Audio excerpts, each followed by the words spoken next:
Pembahasan di malam hari ini pembahasan yang sangat sederhana tentang doa supaya kita terhindar dari hutang dan yang punya hutang supaya cepat dilunasi Allah hutang-hutangnya. Jadi ini kita akan membahas satu doa penting ini. Doa ini antum bisa baca di pagi dan juga di petang hari. Ma'asyiral muslimin yang dimuliakan Allah Subhanahu wa taala, dahulu di zaman Nabi sallallahu alaihi wasallam, Nabi sallallahu alaihi wasallam suatu ketika berjalan dari rumahnya menuju masjid. Rupanya di masjid itu ada anak muda yang sedang murung, nampak kesusahan di wajahnya. Karena biasanya orang yang susah itu nampak murung durja di wajahnya. Sehingga Nabi sallallahu alaihi wasallam bertanya kepada anak muda ini. Anak muda ini namanya Abu Umamah radhiyallahu anhu. Nabi heran, kenapa? Karena anak muda ini duduk di pojok masjid bukan di waktu sholat, tapi di waktu duha. Karena biasanya di waktu duha di zaman itu kan orang sibuk berniaga, yang punya kebun sibuk dengan kebunnya, yang bekerja sibuk dengan kerjanya. Sama juga hari ini juga sama, waktu duha itu waktu sibuk-sibuknya orang kerja kan. Mulai dari jam 7 sampai jam 12 itu orang sibuk. Yang ke kantor ya ke kantor, yang kerja di jalan raya di jalan raya, yang punya sawah ya ke sawah, yang ke ladang ke ladang. Jarang orang itu kalau pagi-pagi jam 7 sampai jam 11 itu ke masjid, kecuali orang tertentu saja datang ke masjid itu. Makanya Nabi sallallahu alaihi wasallam heran dan mengatakan, "Araka jalisan fil masjid min ghairi waqti shalah." Ada apa dengan kau wahai Abu Umamah? Ini bukan waktu salat, kenapa kau duduk di sini? Harusnya kau kerja. Maka kata Abu Umamah radhiyallahu anhu mengatakan, "Humumun lazimatni ya Rasulullah wa duyun." Susah yang tidak bisa lepas dari kepalaku wahai Rasul, dan hutang yang menumpuk yang tidak bisa kulunasi. Maka Nabi sallallahu alaihi wasallam mengatakan, "Ya Abu Umamah, maukah ku ajarkan kepadamu doa yang kalau engkau baca di pagi dan petang hari, maka Allah Subhanahu wa taala akan hilangkan kesusahanmu dan Allah akan lunasi hutang-hutang." Tentu orang susah dikasih solusi kan langsung tanggap. Tentu wahai Rasul. Doa apa itu? Tolong ajarkan kepadaku. Maka Nabi sallallahu alaihi wasallam mengajarkan kepada Abu Umamah, "Ya Abu Umamah, bacalah apabila engkau berada di pagi dan petang hari doa ini. Allahumma inni a'udzubika minal hammi wal hazan, wa a'udzubika minal ajzi wal kasal, wa a'udzubika minal jubni wal bukhli, wa a'udzubika min ghalabati daini wa qahrir rijal." Hafal doanya ya. Nanti kita tulis lah ya. Jadi di sini Nabi sallallahu alaihi wasallam meminta kepada kita untuk berdoa berlindung dari 8 perkara. Jangan sampai 8 perkara ini menyerang hati setiap kita. Sebab kalau kita diserang dengan 8 perkara ini, hidup kita tidak akan kokoh, hidup kita akan lemah, hidup kita akan sengsara dan susah. Maka minta kepada Allah jangan sampai 8 perkara ini ada pada kita. Yang pertama dan kedua, Rasul mengatakan dan mengajarkan doa kepada kita, Allahumma inni a'udzubika minal hammi wal hazan. Ya Allah, aku berlindung kepadamu dari kesusahan dan dari duka cita. Orang susah itu akan menggelapkan pikiran. Kalau orang susah kan susah juga pikiran kita kan. Dan biasanya orang susah itu susah untuk berpikir. Dan saya yakin setiap kita pasti mengalami kesusahan ini. Masalahnya macam-macam orang susah itu. Entah karena hutang dia susah, entah karena urusan rumah tangga suami istri mau bercerai akhirnya susah, entah karena anak-anaknya nakal dia pun susah, entah karena mau nikah nggak dapat jodoh pun dia susah, akhirnya menjomblo jadi bujang lapuk kan, susah juga hidup akhirnya. Jadi susah itu macam-macam. Ada yang ditimpa penyakit berkepanjangan tak sembuh-sembuh, susah juga dia. Sampai ada orang-orang yang saking susahnya mau mengakhiri hidupnya, kan banyak. Lantaran susah ekonomi, minum racun, mati dia. Seperti banyak kan kasus-kasus di YouTube itu, berita-berita satu keluarga diracun sama orang tuanya supaya mati semuanya. Kenapa alasannya? Karena kesusahan ekonomi. Begitulah orang susah tidak bisa berpikir. Padahal setiap permasalahan itu bukan berarti tidak bisa diuraikan, bisa. Tidak ada benang yang kusut kecuali bisa diuraikan. Tidak pula ada air yang keruh kecuali bisa dijernihkan. Masalah apapun itu pasti ada jalan keluarnya. Makanya kenapa penyakit susah ini bahaya. Bahaya orang kalau susah itu gelap pikiran, tidak bisa berpikir.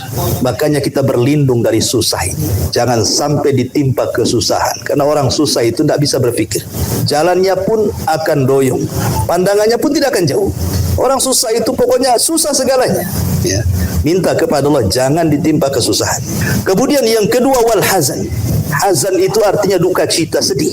Mungkin dulu dia punya orang tua belum berbakti kemudian meninggal, sedih kepikiran dengan orang tua. Mungkin dulu yang punya anak meninggal anaknya, melihat tetangganya punya anak banyak, terpikir coba anak saya masih hidup sudah besar, rasanya enak, susah dia akhirnya, duka cita, sedih. Ya. Dulu punya rumah kena gempa habis, sedih dia terpikir. Jadi sedih ini biasanya memikirkan sesuatu yang sudah berlalu, kepikiran jadi sedih dia. Kalau susah itu biasanya kepikiran menghadapi yang akan datang, jadi susah pikirannya. Memandang pendidikan anaknya nanti ke masa depan, cemana anak saya gitu kan. Ini utang banyak, sebentar lagi orang mau datang meminta utang, macam mana pula saya harus bayar. Nah, jadi kalau susah itu menghadapi masa depan. Tapi kalau sedih itu bicara tentang masa lalu biasanya. Terkenang dengan yang lalu-lalu. Makanya dua perkara ini merusak pikiran kita. Ibadah macam manapun kalau sudah otaknya susah, kalau sudah otaknya sedih, tidak akan khusyuk. Coba saja orang sholat susah dia, kepikir tuh kesusahannya tuh. Orang sholat dia sedih, kepikir kesedihannya. Enggak akan pernah khusyuk orang sholat ketika susah dan sedih. Itu sholat tuh, berpikir pun tidak akan jernih. Makanya dua perkara kita minta kepada Allah, jangan sampai kita susah dan jangan sampai kita sedih. Kalaupun kita pernah ditinggal orang yang kita cintai, atau barang yang kita sukai, atau rumah yang kita dulu miliki, tiba-tiba Allah subhanahu wa ta'ala hilangkan, maka berdoa supaya Allah menggantinya. Jangan sedih terus. Ya. Ini 1 dan 2. 3 dan 4, Nabi SAW mengajarkan kembali, Allahumma inni a'udzubika minal ajzi wal kasali. Ya Allah, aku berlindung kepadamu dari kelemahan dan juga kemalasan. Ini bahaya. Orang lemah itu cita-citanya tinggi, tapi tidak bisa diraih karena kelemahannya. Tapi orang malas terbalik. Dia sanggup untuk meraih cita-cita, tetapi tidak punya keinginan untuk meraihnya. Malas dia. Dua-duanya tidak akan kecapai. Anda punya angan-angan, punya cita-cita tinggi sekalipun, orang lemah tidak akan bisa meraihnya. Orang malas pun tidak bisa meraihnya. Anda ini terpikir pengen punya rumah, punya kendaraan yang bagus, punya mobil, punya motor yang bagus gitu. Tapi kalau seandainya kita lemah, entah karena sakit sehingga tidak bisa bekerja mencari uang, ya kan? Entah karena banyak masalah akhirnya badannya tidak bisa bergerak gitu ya. Sehingga hanya angan-angan saja pengen kerja tapi tidak kerja-kerja. Maka selamanya cita-cita itu tidak akan teraih kan? Ataupun orang yang malas gitu. Sebenarnya dia bisa kerja, dia sehat, punya skill, dia bisa melangkah itu. Tapi tak punya keinginan, malas. Apalah yang dilakukan orang malas itu, ikhwan? Duduk saja, termenung, tidur. Itulah kerjanya orang malas tuh. Ya. Kita berlindung dari dua perkara ini. Jangan sampai lemah dan jangan pula sampai malas. Sering saya contohkan, panggilan azan saja di masjid itu. Kalau orang lemah, dia pengen ke masjid tapi tidak bisa. Kenapa? Boleh jadi dia sakit. Pengen ke masjid itu berjamaah tapi tidak bisa. Kakinya tidak bisa dilangkahkan. Boleh dia stroke, asam urat, gula dan begitu seterusnya. Tidak bisa dia sampai ke masjid. Padahal masjidnya sebelah rumah. Tapi ada yang bisa melangkahkan kakinya. Tinggal 2 langkah dia ke masjid. Tidak akan bisa. Berlindung kepada Allah jangan sampai malas. Berlindung kepada Allah jangan sampai lemah. Ya. Ini yang ketiga dan keempat. Yang kelima dan keenam, Nabi mengatakan, Allahumma inni a'udzubika minal jubni wal bukhli. Ya Allah, aku berlindung kepadamu dari sifat pengecut dan juga dari sifat bakhil. Orang bakhil ini bahaya, dan orang pengecut ini bahaya, dan orang pengecut ini bahaya. Orang pengecut Orang pengecut atau penakut, dia tidak akan sukses selamanya. Baik cerita atau penakut, dia tidak akan sukses selamanya. Baik cerita agama atau cerita dunia. Orang penakut itu tidak akan bisa. Dia punya modal, kemudian punya skill, tapi tidak punya keberanian. Mau usaha nggak akan bisa. Karena hanya orang nekat yang berani yang akan sukses. Walaupun mungkin di awal dia bisnis, dia mungkin boleh jadi tidak berhasil, tapi ada pengetahuan untuk melangkah ke depannya. Tapi orang pengecut ini tidak akan berjalan, dia diam saja di tempat. Modal ada, relasi banyak, skill ada, tidak akan maju, nggak berani. Takut bangkrut, takut hilang, takut ini, takut itu. Ya akhirnya bergerak di tempatnya. Ya begitu-begitu saja kehidupannya. Tidak akan pernah meningkat. Itu urusan dunia tuh. Apalagi urusan agama. Pengecut, tidak mau menasihati, nggak berani. Umpamanya yang sudah berkeluarga, suami menasihati istri nggak berani, menasihati anaknya nggak berani, dalam pekerjaan menasihati kawannya nggak berani, pengecut. Maka selamanya kerusakan akan ada terjadi di situ. Maka harus berani orang itu. Selama itu kebenaran sampaikan, ya. Ataupun bakhil. Bakhil ini lebih bahaya lagi. Ada orang numpuk-numpuk harta, maksud dia itu menguasai harta, sudah tertumpuk hartanya, harta pula yang menguasai dia. Biasanya seperti itu. Harta itu menguasai kita. Niatnya kita kuasai harta. Nanti kalau sudah kaya, saya sudah prediksi ini. Saya mau sumbang masjid itu, musola ini, panti asuhan ini, pengen haji, pengen umroh. Sudah kaya lupa semuanya tuh. Karena Rasul yang mengatakan kalau seandainya anak Adam ini diberi 2 lembah semua emas, pasti ingin 2 lembah emas yang lain. Karena Allah yang mengatakan jama'a malahu wa addada yahsabu anna malahu akhladah. Kalau orang suka ngitung kekayaan, umpamanya punya kos-kosan 5 pintu, sebelahnya ada tanah kosong tuh. Sudah kepikir itu tanah punya siapa tuh? Bisa dibeli, nambah lagi tuh kos-kosannya ke sebelah kan gitu ya. Terpikir ke situ tuh. Kepengen punya mobil, tak apalah Corolla lah, ya. Mobil kompet pun jadilah, yang penting punya mobil. Sudah dapat mobil itu, nengok pula mobil ada yang tahunnya lebih tinggi lagi. Kapan dia punya duit bisa tukar tambah lah dengan mobil itu. Nanti sudah punya lagi, pengen lagi seperti itu. Itulah dunia menguasai kita. Makanya hadis Rasul mengatakan ta'isa abdud dinar wa ta'isa abdud dirham. Celaka hamba-hamba dinar, dirham, rupiah, dolar, ringgit dan begitu seterusnya. Karena ada orang yang niatnya menguasai harta, justru harta pula yang menguasai dirinya. Makanya ketika itu pasti bakhil. Orang kalau sudah dikuasai harta, pasti dia bakhil. Tidak mungkin dia menjadi orang yang dermawan, itu mustahil. Lihat Qarun.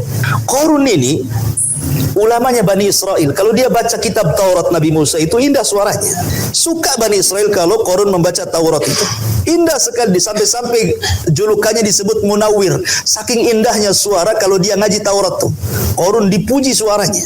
Datang kepada Nabi Musa, ya Musa tolonglah doakan kepadaku. Ada enggak amalan-amalan yang bisa mendatangkan rizki kepadaku? Musa pun kemudian membekali dengan doa Ismul A'zam, nama-nama Allah yang agung.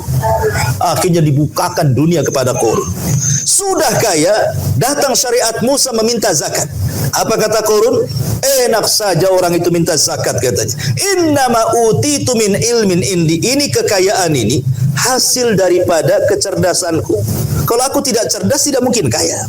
Padahal dia tidak sadar bahwa harta itu titipan Allah. Kalau Allah mau mengambilnya bisa saja kapan saja. Begitulah orang bakhil. Lebih celakanya sampai bakhil ini bukan hanya sekedar harta, sampai kepada orang bakhil senyum pun bakhil. Ada orang yang senyum bakhil itu tidak mau dia senyum. Senyum itu kalau ada maunya saja dia, ya. Nampak nih senyum-senyum, ada apa? Biasa pun tak senyum. Ini ada apa-apa nih? Ada udang di balik batu nih, ya. Ada orang yang bakhil sampai senyum pun tidak mau, ya. Jadi maunya itu serius saja wajahnya gitu ya. Bahkan ada yang lebih parah, bukan hanya bakhil kepada orang lain, sampai sama dirinya sendiri dia bakhil. Uangnya banyak, pakaiannya compang-camping, makannya kentang rebus. Dia bisa lah beli makanan yang enak kan itu. Karena khawatir kalau dia belikan ini, belikan itu, makan ini, makan itu, habis duitnya. Bakhil. Sama dirinya sendiri dia bakhil.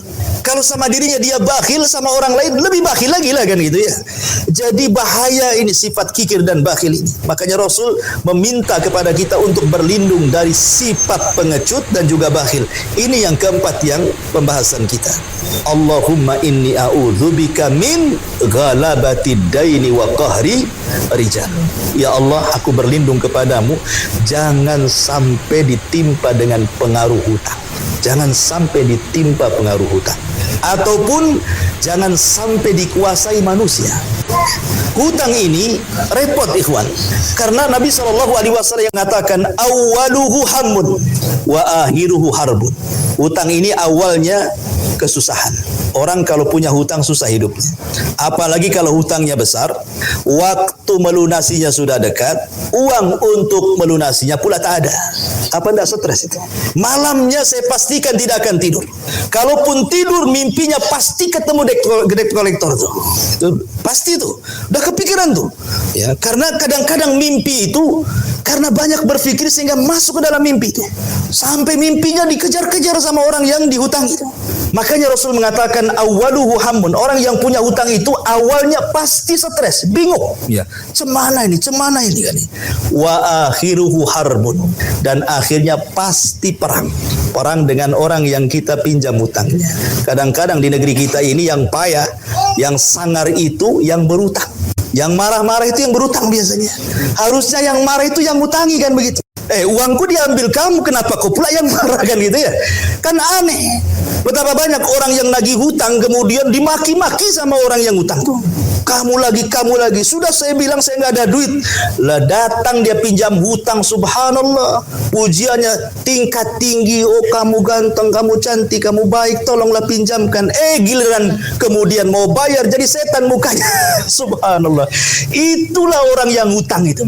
Bahaya sekali. Ya. Dalam riwayat yang lain Nabi mengatakan lailuhu hammun wa naharuhu mazallatun. Malam hari dia bingung, siang hari dia hilang. Nah, biasanya begitu. Jadi orang punya hutang itu munculnya malam-malam saja dia. Tapi kalau siang itu ngumpet di mana tak tahu. Sampai-sampai ada orang yang lagi hutang itu, bapaknya itu sudah nampak tuh di gorden tuh, atau ibunya. Bilang bapak tak ada, ibu tak ada, anaknya pula bakhlun, anaknya pula tolol gitu. Bilang pula sama yang lagi hutang, tadi kata bapak tak ada. Stres, makin stres kan itu ya. Makanya orang punya hutang itu biasanya stres di awal, hilang pula siang-siang, hilang pokoknya. Munculnya itu di malam hari saja kayak setan dia. Ya. Nampak di malam hari, hilang di siang hari karena takut dikejar-kejar orang. Makanya penyakit hutang ini luar biasa. Nabi SAW sampai tidak mau nyelati orang yang terlilit hutang sampai dia bayar. Ya, makanya ngeri kita berdoa kepada Allah Azza wa Jalla jangan sampai kita dikuasai hutang. Karena hutang itu seperti itu jadinya. Kemudian wa qahrir rijal. Dan jangan dikuasai dengan hutang budi. Kalau itu hutang uang, ini pula hutang budi. Sebab kalau hutang budi itu kita dikuasai orang. Cobalah nasihati tuh kawanmu itu. Tak bisa. Dia terlalu baik sama saya, tak berani saya. Akhirnya nggak berani sama orang itu kan. Karena terlampau banyak hutang budinya sama kita. Akhirnya kita nggak berani menegur dia. Akhirnya kita tidak pernah merdeka. Pada negeri kita ini sudah merdeka 45 tahun yang silam. Tak merdeka-merdeka kita ini karena dikuasai orang. Jangan sampai dikuasai orang. Seperti orang mengancam kita akan dibunuh, kepikiran terus, ya. Karena kita merasa takut dengan orang. Jangan pernah takut dengan orang, takutlah kepada Allah. Jangan sampai dikuasai orang. Ini dua penyakit bahaya, terpengaruh dengan hutang dan jangan sampai dikuasai orang. Kemudian kata Abu Mama setelah dia membaca doa ini pagi petang, dia mengatakan, demi Allah setelah aku rutinkan bacaan ini, azhaba anni hammi wa qada anni daini.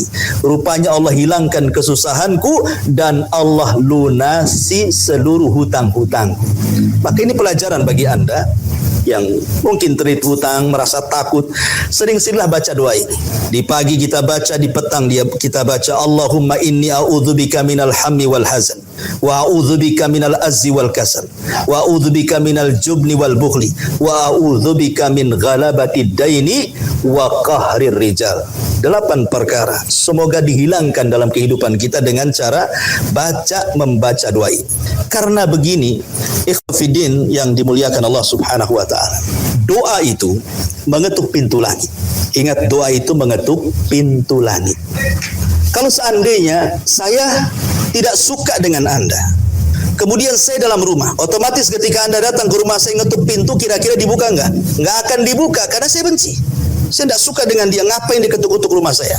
Tapi kalau seandainya terus dia ketuk dari pagi sampai sore, dari sore sampai pagi, dari pagi lagi sampai sore, dari sore lagi sampai pagi, seminggu dia ketuk rumah kita, kira-kira dibuka nggak tuh pintu? Kan gitu. Pasti dibuka lah kan itu. Bisik orang ini. Terus seminggu ketuk rumah saja. Mungkin dibuka karena emosi, atau dibuka mungkin tanya kenapa ketuk terus. Kan itu. Artinya bahwa manusia saja kalau diketuk-ketuk pintunya pasti dibuka. Sementara kita mengetuk pintu langit, tidak mungkin Allah tidak membukakan pintu langit karena doa-doa kita. Jadi kalau kita banyak berdoa terus, berdoa lama-lama, pintu langit akan dibuka dan Allah pun pasti akan mengijabah setiap doa hamba-hambanya. Dan ingat bahwa pengijabahan doa itu terkadang Allah kasih cash. Kita utang banyak, baca doa ini sambil ikhtiar, rupanya sebulan sudah lunas. Seperti sahabat Abu Mamah ini, langsung cash. Ya, ijabahnya. Terkadang sengaja Allah Subhanahu wa taala tidak langsung kabulkan doa itu, sengaja Allah buat celengan di akhirat untuk meningkatkan derajat kita di surga. Atau boleh jadi terkadang pengabulan doa itu yang diijabah lain pula, yang diminta lain pula. Kita minta rumah tapi yang diijabah lain lagi. Contoh umpamanya, ya Allah, saya ini ngontrak terus gitu. Udah ngontrak tidak di kota, di pinggir lagi, pendek rumah, pakai seng, pokoknya AC pun tak ada, stres hidup ini. Tolonglah kasih kerjaan yang layak dan begitu seterusnya. Nggak dikasih sama Allah. Rupanya dia jalan di jalan raya pakai motor. Rupanya ada kecelakaan yang nyaris motor kita tertabrak. Rupanya Allah selamatkan. Jatuh pun paling lecet, kasih betadin sembuh dia. Oh, begitu cara Allah pengabulan. Kita minta rumah, Allah pula selamatkan kita di jalan. Sebab kalau seandainya Allah kabulkan, kita dikasih rumah seharga 500 juta umpamanya rumah itu. Rupanya di jalan ketabrak pula, jual rumah, masuk rumah sakit, habis pula rumah, sudah habis untuk biaya rumah sakit, belum tentu pula sakitnya sembuh. Ya kan? Begitu kadang Allah mengabulkan doa. Ya. Jadi tidak ada ruginya orang berdoa, karena doa itu menjadikan sesuatu yang mustahil bagi kita mungkin bagi Allah. Nabi Zakaria sudah tua, istrinya mandul, tidak mustahil berdoa setiap hari, punya anak pula Nabi Yahya. Nabi Ibrahim sudah tua, istrinya mandul, terus berdoa, punya anak pula Nabi Ishak. Ya. Jadi ini menunjukkan bahwa tidak ada yang mustahil bagi Allah, maka amalkan doa ini. Amalkan doa ini, karena doa ini mencakup 8 perkara tadi. Kita berlindung dari susah, kita berlindung dari duka cita, kita berlindung dari kelemahan, kita berlindung dari kemalasan, kita berlindung dari kepengecutan, kita berlindung dari kebakhilan, termasuk berlindung dari terpengaruh hutang dan juga terkalahkan oleh kesewenang-wenangan manusia kepada kita. Wallahu alam, mudah-mudahan ini menjadi amalan saudara-saudara sekalian. Taib, sebelum saya tutup, silakan kalau ada yang mau bertanya.